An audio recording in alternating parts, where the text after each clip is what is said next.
Good afternoon, Ian Garside here, and welcome to the first of a 3-webinar series hosted by ProjectMax and Asset Dynamics. The webinar series is entitled Asset Management Done Well and is intended to be informative. It will allow water services asset management staff to think about planning improvement activities at the same time as considering the current and near-term legislative changes. As we know, water reform will put pressure on prioritise investment decisions, and the webinar series addresses 3 core areas to act on now, before, during, and during reform.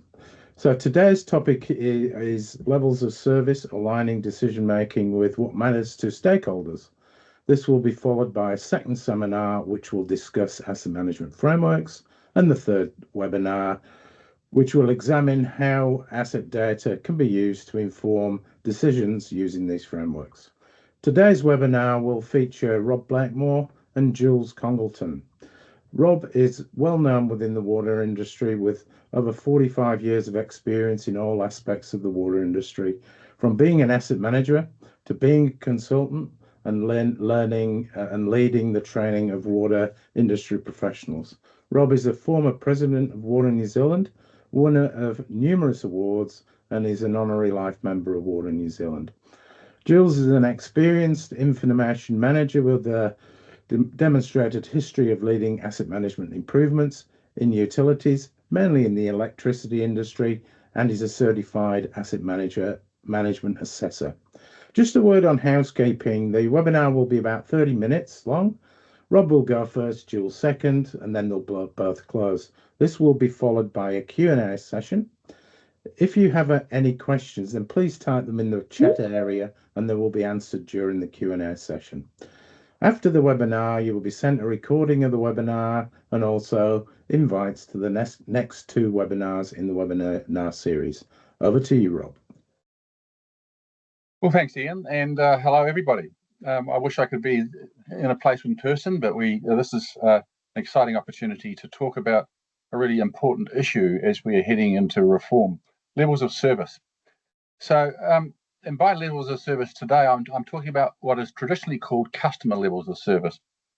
This part of the webinar reflects my 45 plus years of experience in the industry and lessons learned when working in or with organisations that needed to make difficult decisions in a very financially constrained environment for Three Waters planning. So it's not a dissertation by any means on all things done well in the past.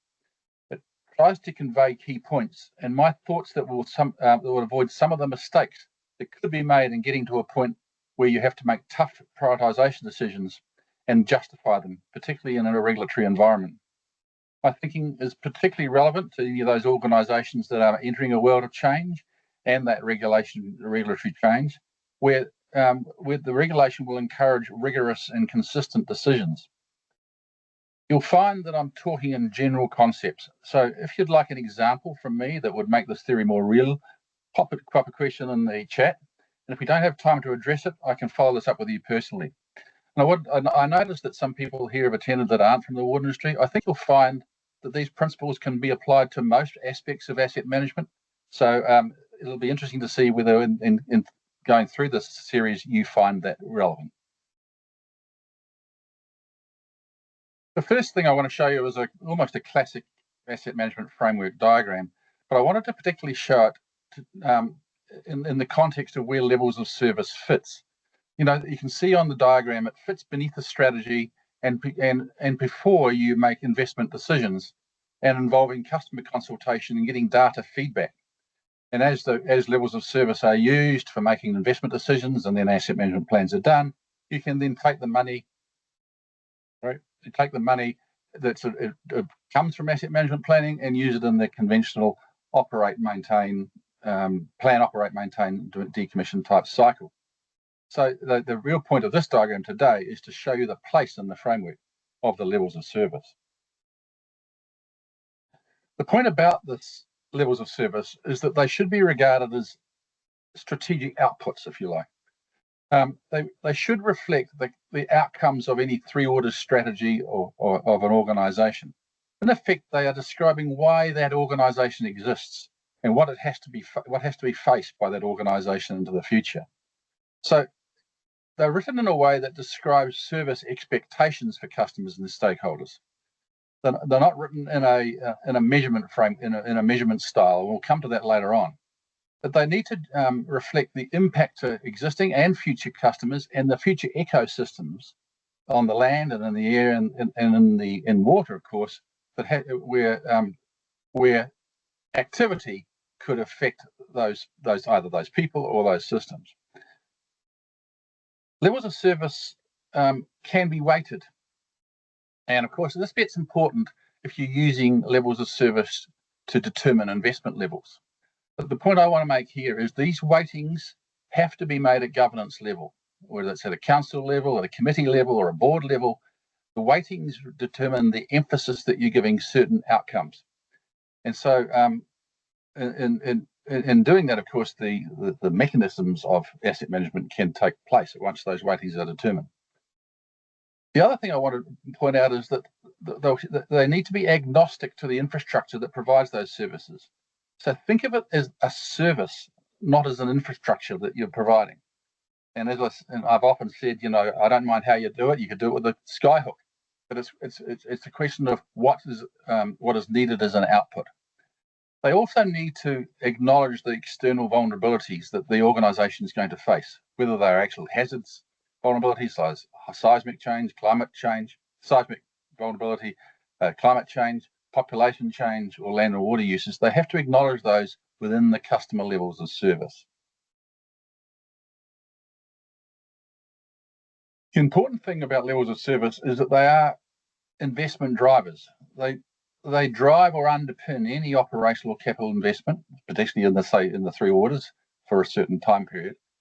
And they need to be written in a way that they don't change with time. What will change with time are the performance targets that are set, and the weightings will change with time if that are made at a governance level, because those, what is important today might not be important tomorrow. So the point about it is that they have to be used as a basis for things such as criticality frameworks, which reflect the relative importance of assets to deliver the services that they were installed for. So here we're saying if we have a customer level of service that must be used to as part of the evaluation of criticality. They also enable prioritisation mechanisms for investment within or one water, or across different waters, or across even different sectors. So it's the old thing: as long as you've got something common to compare against, you can always compare something. So if they're written right and they're thought of as customer levels of service, with not describing infrastructure and how you do things, then that'll enable innovation and alternative approaches, because you're being outcome focused. The other thing is, of course, once they're done and once they're determined, they are the real enabler for subsequent asset management plans. Just to give you an idea of where they sort of fit and how and why I think they need to be consistent, is that we've all heard of outcomes. Often they're described as community outcomes, and there might be things such as public health and safety, or environmental protection, or an economic resilience of a community. Levels of service fit as a description of the service fit for those outcomes. You can see here that for 3 outcomes, I've got no more than 12, say 15 levels of service. The point about it is they're not describing how you do it. So when you start to get into key result areas, you might have 3 or 4 result areas that you want to achieve from a level of service. And for each of those key result areas, you might have multiple measures that Jules is going to talk about later.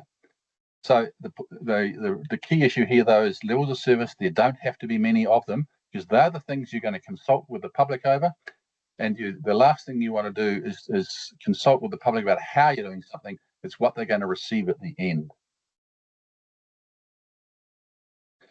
It's important then to have customer levels of service written with the right words. So they have to be written in a way that describe what a customer or an agency that's affected by your services would expect. They don't specify how you achieve that service. They don't specify response times. They don't specify comply with a certain act. They might specify what is achieved with compliance, but not actually stated as a level of service. How you achieve the level of service is a measurement. The other thing is they have to be written so they're mutually exclusive, and to avoid double counting later on when you're doing investment prioritization. Because if you start to double count, then you're going to overemphasize investment in one area without knowing about it. The other thing is that you've got to really capture in the 3 water services all expectations, whether or not money is allocated to that level of service or not.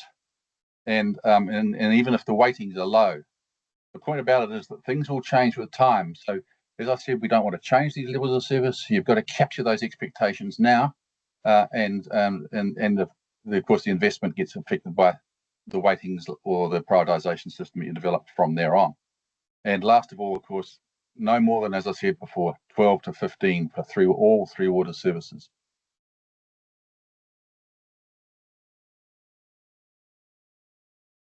How do you apply levels of service? The first thing I would argue is that they're vitally important for designing asset criticality. If you start to think of an asset's criticality as what happens to the services that it's supposed to provide when it fails, then you know therefore that that's going to affect the way that the operational response is determined when it does fail. So really, to be able to say, well, how critical is an asset, you really have to know what services, how important those services are that the asset was designed for. The other thing about it is that they will be used once you start to apply measurements in key result areas to determine prioritization of money for renewals and maintenance money, for growth planning, for planning for service against vulnerability to the loss of service and the deficiencies in any service. And the third major area that I would argue is that I said before that a level of service is really about why an organization exists. So they have to become embedded into a culture of an organization as motivation for the people who are delivering those services. So when they're thinking of why they're doing it, they're thinking of those levels of service.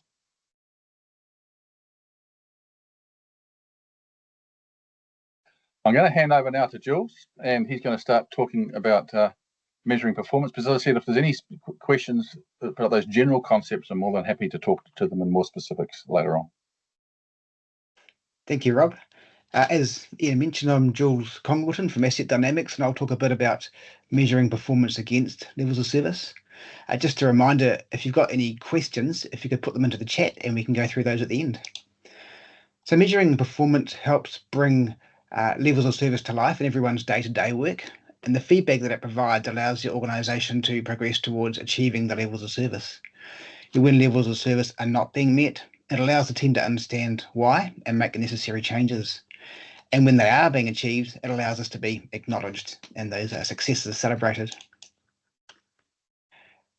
So for each level of service, measures can be used to understand the current state, the target state, and then the actions required to meet the targets. And the organisation can then determine what needs to be done to achieve those target levels of service, and this helps form an improvement roadmap. And tracking the actions on the roadmap forms a type of leading indicator. So if the actions are being achieved, then this provides a good predictor that the levels of service will be achieved. But on the other hand, if the actions on the roadmap are not being achieved, then the levels of service may not be delivered, so a review of the actions the organisation is taking may be required. So to effectively measure performance against the levels of service, a measurement strategy is required which states what needs to be measured and how measurement will be implemented. To support this strategy, an effective measurement framework is required, and this should cover an agreed process for defining, capturing and reporting the measurement data. And these processes should include the core activities required for any quality management system, which includes processes for planning the measurement, for doing the measurement, for checking the measurement approach is effective, and then acting to make improvements to the measurement framework. But before deciding how to measure, we need to identify what needs to be measured. So this diagram shows the relationships between the assets, asset management, and achieving the levels of service. Each layer is required to deliver on the level of service, and therefore there needs to be alignment between the measures at each level. At the highest level, we've got the performance of the organisation, and that needs a balanced scorecard approach to report on the key goals of the organisation. Within this, we have the performance of the asset management activities. So a key measure for this is whether the levels of service are being achieved. Now, not all levels of service will be delivered through the assets. For example, time to respond to customer queries may be a level of service that's not related to asset management. But for delivering water services, asset management will be a key component of delivering the level of service. Within asset management, there's the performance of the asset management system. So that is the framework of all the activities that the organisation does to derive value from the assets. This includes things like whether projects are being delivered on time, within budget and to the required outcomes, whether maintenance is being delivered effectively, and whether the information held about the assets is supporting good decision making and enabling efficient work delivery. And finally, there's the performance of the assets themselves. So this is what ultimately affects customers and includes measuring outcomes such as water quality, leakage, asset failure rates. And the performance of the assets can lag behind the work that the organisation is undertaking, but they're also the most visible aspect for the public and other stakeholders. And therefore, it's important to have both leading and lagging measures. So in addition to having both leading and lagging measures, there's also a need to have internal and external facing measures. And this provides visibility of progress against the targets agreed and allows any adjustments to be made and to help ensure those levels of service are achieved. A leading measure provides early visibility of whether a target or outcome is going to be achieved, and a lagging or outcome measure shows whether the target has been achieved. External measures are those ones that are shared with the external stakeholders, and internal measures are for use within the organisation. So, for example, measuring whether levels of service are achieved are a set of external lagging measures, and these are designed to be shared publicly and look back at whether a level of service has or has not been achieved. An external leading measure includes whether the actions required for achieving the level of service are progressing as planned. And this provides visibility to stakeholders about whether activities that have previously been communicated are progressing as planned.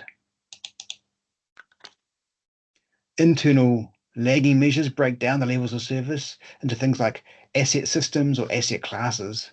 And this provides visibility to internal stakeholders of which parts of the asset base and network is meeting targets and which areas are falling behind. And this allows resource to be directed where required in order to achieve the overall levels of service. And internal leading measures could include things like work order completion against the plan, because this indicates whether risks of the assets are being addressed. It can include things like level of rework required, or defect rates, because defect rates provide a leading indicator of faults that then can cause outages. And data measures, such as whether data about the assets is up to date and accurate.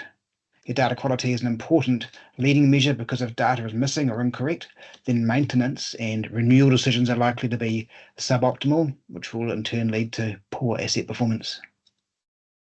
So these measures provide the early indicators for the teams of whether each level of service will be met and where there's potentially going to be a shortfall. So a hierarchy of measures helps focus individual teams on their contribution to the levels of service. All contractor activities should also be aligned with the levels of service. Service level key performance indicators can cover performance required from the contractor, including the water-related outcomes. So there needs to be this line of sight through all the teams and processes, including both internal teams and outsourced providers. And this should include how the assets perform against those levels of service, things like water quality, the hours run for assets, and water outages. But measures should also cover what contractors require in order to meet target performance levels, things like well-scoped work or accurate asset information. And this underpins the important principle that you can really only hold teams accountable for the things that they can actually control. So some of the issues that we come across when measuring organisational performance are things like time is spent questioning measurement systems when unfavourable results are shown because people don't trust the reports. Another issue is that different measurement systems and reports give different messages, where the measurement approach is inconsistent across the organisation. In some cases, there can be lots of data and reports, but little information to actually drive decision making because performance information isn't actionable. And in some organisations, there's a mad scramble to pull together data to report externally because the data can't be directly exported from source systems. So to address these issues, it's important to use a consistent approach to measurement across the organisation. Standardising measurement means having an owner of the performance measurement framework, someone who's responsible for performance measurement. Having roles and responsibilities clearly defined and agreed. Agreeing and communicating the key principles for measuring performance. For example, that all employees and contractors must support the collection of performance measures, that there must be a specified use for everything that's been collected, and a balanced set of measures must be used in order to avoid skewing measures towards one outcome at the expense of another. And finally, it's important to automate measurement where possible, and this helps ensure consistency and reduces the overhead of measurement. And it also paves the way for higher frequency measurement and feedback, for example, daily. And teams need to identify which measures they contribute to.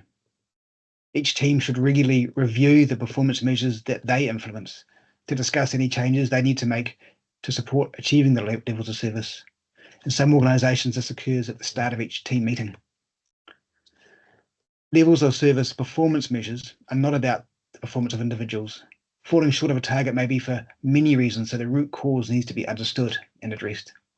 So to create support from the wider team, it's important that data captured for levels of service performance measurement is aggregated and not used to measure the performance of any individuals.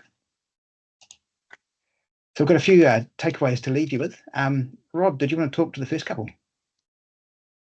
Yes, I certainly would. It's I think if I summarise what I said in the first 15 minutes, the first thing is to remember that levels of service are vital to think through well and act on now if you're going to enable balanced investment prioritisation, particularly as you head into an environment where you might be fighting with other organisations or other legacy organisations, and where you have to be able to justify the level of investment that is needed to provide the services that the community expects. That's the first thing. The second thing is these levels of service have to be written in a way to describe the service that is being provided, not how it's done. So this has to be quietly thought through, because if you don't do this, you're going to stifle innovation, you're going to stifle the ability to prioritise between different types of infrastructure. Thanks, Rob. So your measurement brings the levels of service to life in everyone's day-to-day work, and that feedback enables the organisation to improve and to achieve the levels of service they've agreed to. The levels of service determine what needs to be measured. And to measure performance, a measurement strategy is required that states what's going to be measured and how that measurement will be implemented. And to support this, a structured, consistent measurement framework is required. It needs to include the key principles and processes and responsibilities for performance measurement.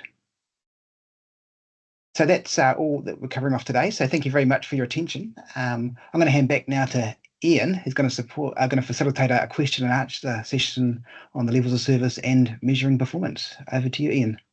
Okay, thank you, Jules. Thanks, Rob. Very informative indeed. I don't know if people want to have tried to put some questions in the chat. I do have one from Andrew, and that question is it feasible for all water services operators to have the same levels of service, or should each organisation develop their own? Probably a Rob question, that would say. It's an interesting question, isn't it? I would argue that from what I've observed around the country, that generally they are fairly similar. And what might happen is that the key result areas might be different, and the performance measures might have to be different for that organisation. But in general terms, it's just the emphasis on that level of service is important. And a good example, I mean, I'm sitting in Wellington right now, and people know we're going to have an earthquake. That's whether or not seismic vulnerability is something that's a level of service that has to be addressed in all organisations can't think why not. But of course, the emphasis might be very low. So I think it's important, because as you move into bigger and bigger organisations, it would be great to get commonality. But I think at least act now so that you can fight for your own levels of service when you enter a new organisation. Okay, thanks, Rob. Another question is that within the water industry, we're going to have some form of regulation, or economic and environmental. In fact, that regime started. This is a question really for Jules. That what measures from the measures that you talked about would be an appropriate measure within regulation? Would it be an emphasis on the lagging or leading indicators, which would be of preference, given your experience in the electricity industry? Yeah, that's a good question. I think in the performance measurement framework, there needs to be that consideration of the regulatory requirements, as you sort of highlighted. And so we need to have them as easily accessible lagging measures as they're sort of articulated in the regulations, so we can get visibility as we progress through the period of time, how those are going in terms of the outcomes. But at the same time, we need to have associated with those the leading indicators, so that we're getting the forward visibility of the actions that we need to take to achieve those regulatory goals, and make sure that they are achieved, and get the feedback as we go through through the period of time on any adjustments that are required to the activities. Cool. Thanks, Jules. We got a response in the chat from Pete to do with levels of service. He says, I think level of service could possibly be same or similar, but priority response could vary could vary on system type. However, different org types will have different missions and different KRIs and KPIs, which is fair comment. Joe's got a question. He says, how do we balance the investments between different solution services as an organization? For example, for a sewer catchment which has high levels of inflow and infiltration, we can upsize the pump station or alternatively reduce the II, which may cause service flooding as we stop stormwater coming in. Or can we provide a high level of stormwater? They all have different investment from different pockets of the organization. That's more of a statement than anything, I think. But I think the point is that you're talking about substitution of investments between the three asset types, or potentially could be. Do you want to comment on that, Rob? I do. I mean, I think what you're basically saying is that you've got these complex solutions where you've got interaction between wastewater and stormwater. That's why it's important to have levels of service that are output driven, not. So the question is, what are you trying to achieve at the end? Is where the level of service happens. The method you do it is just a question of weighing up those options, and that's another whole story, isn't it? That's another whole engineering feasibility story. But it allows you to. What it will do is it will allow you to start thinking about innovative options, and where you might be not thinking in one type of, you might be thinking across two waters. I've often used the example, and people have probably on this webinar have heard it before from me. Who says that firefighting for a water supply, firefighting has to come from a water supply network? But you certainly need to protect property and people from fire. So it's the outputs that are needed, and that once you get that point, and once the emphasis of that investment is conveyed in terms of the level of effort that you need to put into that output, you can start thinking of where the money is best spent and how it's best spent. Okay, thanks for that, Rob. Another question. This is sort of related to electricity as well, and currently the Commerce Commission regulate the electricity industry. Jules? What's their primary method of doing that? Most people on this call are from the water industry, and we see the train coming. In terms of economic regulation, what does it mean in the electricity industry from an asset management and asset management data perspective? I think the primary regulatory aspects are price, quality of service, and then information disclosures. The price and the quality ones are fairly complex. I probably can't go too much into those, but they're just around the charge, what's charged, and also the performance of the assets.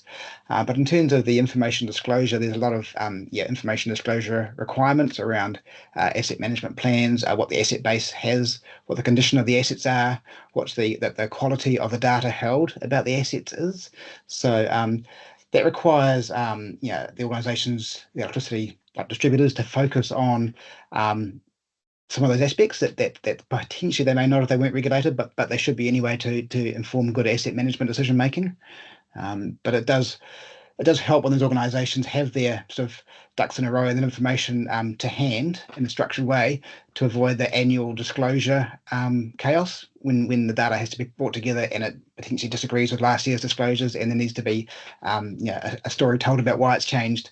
If that sort of stuff is considered early on and on an ongoing basis, then the disclosure requirements can be much more easily met in a consistent sort of explainable way each year.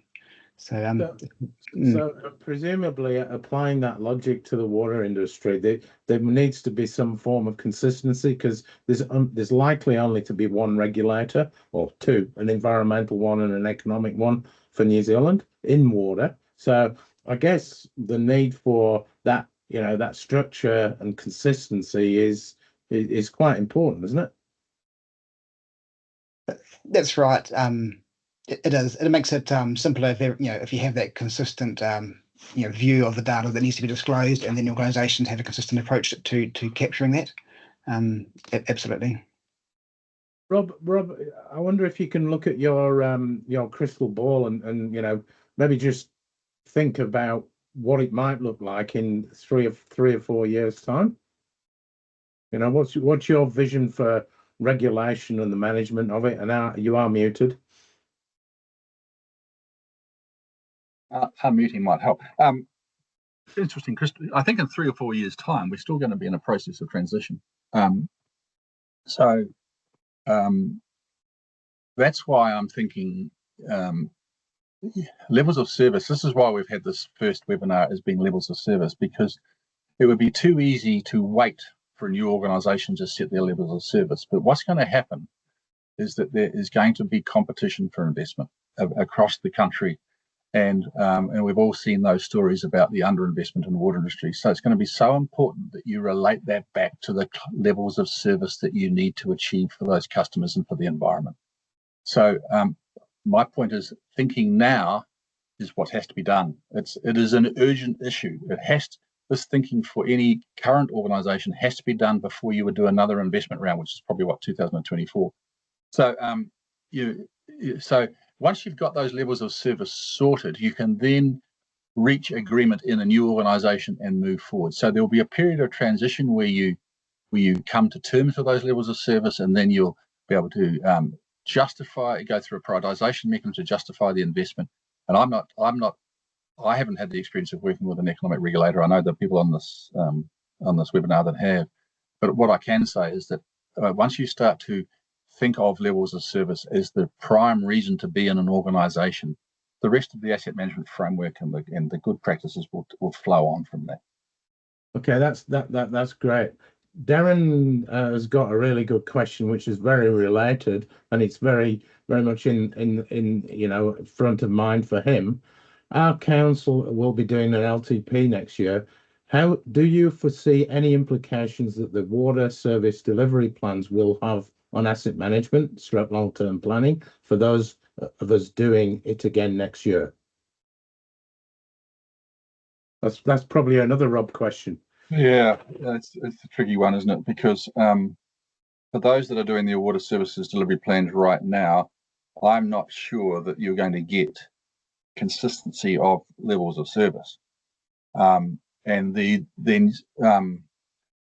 I think if I was going to do an LTP right now, I'd start with the levels of service. What are you trying to achieve in this organisation for the future and now? And as I said before, don't just think about where you're going to spend money. It's as if you were thinking of all things water, and then start to narrow it down for levels of service, because it's the prioritisation that's going to affect things, and where you will have to be able to justify in that LTP why you need to spend the money, so that once you move into any new environment, that can be supported. What the water services delivery plans say right now, I can't answer because it's in a state of flux. I would regard them purely as another way of doing an LTP myself. They're a plan. They're supposed to have a long-term vision. I would like to think that those things start off with saying, why are we here? What's the point of this organisation? Good point, Rob.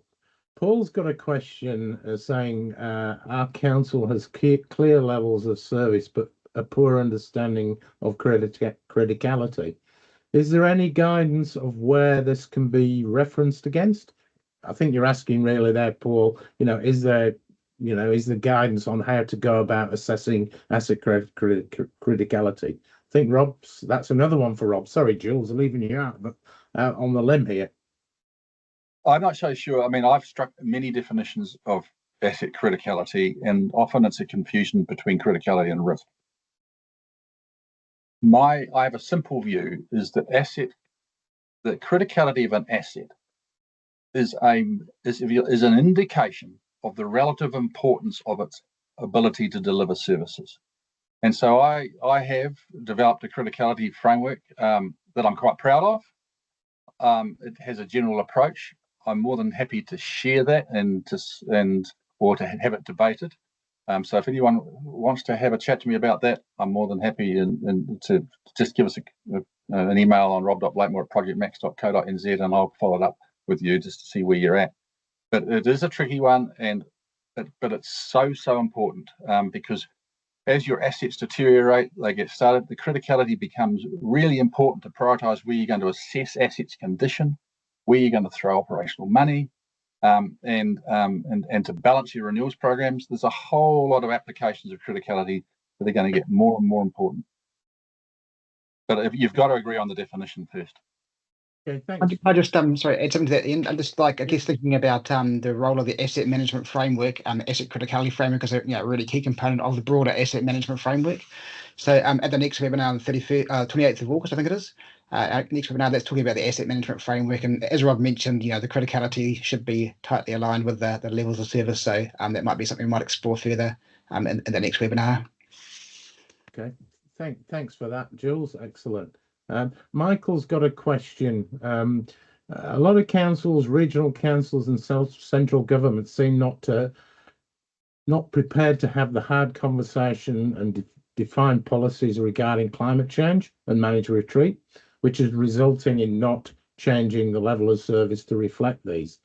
Which impacts on the long-term vision? How do we reconcile current levels of service with unplanned future levels of service? Great question, Michael. Isn't that in the weighting? That's why I'm arguing it's a governance level. You need the governance of this organisation to openly state that the weighting of climate change investment is low. And once they do that, you won't get investment in it. At the moment, it's tacit. But if you can argue and you can bring the debate, and what if you think about a governance of an organisation and why they exist, I strongly believe that they exist to support the reason that the organisation exists, which are these levels of service. So if they're tacitly not giving money to it, the debate has to be done. Well, these are the levels of service. Climate change is one of them. What's your weighting? And as soon as you do that, your prioritisation mechanisms will follow through. Okay. Cool. I think we got a question from Oliver, and Oliver says, question for Jules. Your turn this time, Jules. Great. Do you have an awareness of how the industry, the water industry that is, compares in asset management and using level of service against other service providers? I think that means other industries. Jules. Sure, I have a good answer there. I mean, my background's primarily from the electricity industry, and that is regulated by the Commerce Commission. So there are there's external measures around the quality of the assets, the services provided, the assets and the costs, but also the asset management maturity. So all of the regulated organisations in the electricity sector need to report on their asset management maturity each year. So that provides a bit of a comparison and shines a bit of sunlight on which organisations are doing asset management well. So without that kind of visibility, I'm not aware how that sort of is, where the levels of maturity are in the water industry. But with the sort of, I guess, the likelihood of regulation potentially from the Commerce Commission, then I think that that will provide a better view of the asset management maturity across the sector. Hopefully that kind of addresses the question. Well, yeah, I've got a follow-up question, Jules, and it's to do with how is asset management maturity measured in the electricity industry? Well, yeah, is there a benchmark used? Is there a standard or something like that used? There's a tool or methodology that's published by the Commerce Commission called the Asset Management Maturity Assessment Tool. It gets referred to as AMAT for short. That's based on what was the previous international standard for asset management, PAS 55, which has now been sort of evolved into ISO 55001. So that's based on a series of questions, and each organisation can either assess themselves or have themselves externally assessed, and then provide evidence of why they've assessed themselves at a certain maturity level against each of the sort of subject areas of asset management that covers. That's available on the Commerce Commission website. Okay, and how did that compare with IMM assessment methodology? Is it similar, or is it different? I think there's a lot of similarity and overlap. They both deal with asset management practices. The AMAT, which is based on the PAS 55 standard, which is closely aligned to ISO 55001, is more of a joined up whole of system view around the sort of the planning activities, the execution, and then the kind of the check and act.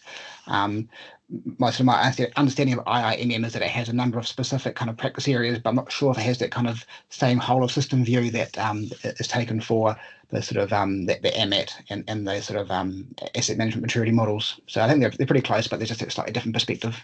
Okay, cool. Oh, that's very good. I'm conscious of the time, and the questions seem to have dried up. So I wonder if I'd like to thank Rob and Jules for a great presentation on a very topical topic or series of topics, and I also like to thank all the people who've asked questions. Without the questions, without the engagement, these webinars are a bit one way. A reminder that the second part of the webinar series on asset management frameworks is going to happen on the 31st of August, I think, Jules. And the sorry, muted, mate. 28th of August, Wednesday, 28th of August. 28th of August, and then the third one is going to be on data management and how it can be used for informed decisions. That's going to be a bit later on the 6th of October, is it? 2nd of October. I got all my dates wrong there. And the reason we've put it out there is for the people who are attending the water conference, which is in Hamilton between the 25th and 27th of September. There's a bit of a break, and Jules, Rob, myself, and Andrew Gatlin will be attending the Water New Zealand conference. So if you want to follow up in between, try and buttonhole us at the conference. Darren, you've asked the question, what times are the webinars? Well, the times will be at 1 o'clock. I think we're being consistent with the time of this one with those future ones. And Darren, you'll be sent a reminder or a follow-up from this webinar by virtue of the fact that you've attended it. So without further ado, I'd like to close the webinar and wish you all the best for the remainder of the day. Goodbye. Thank you.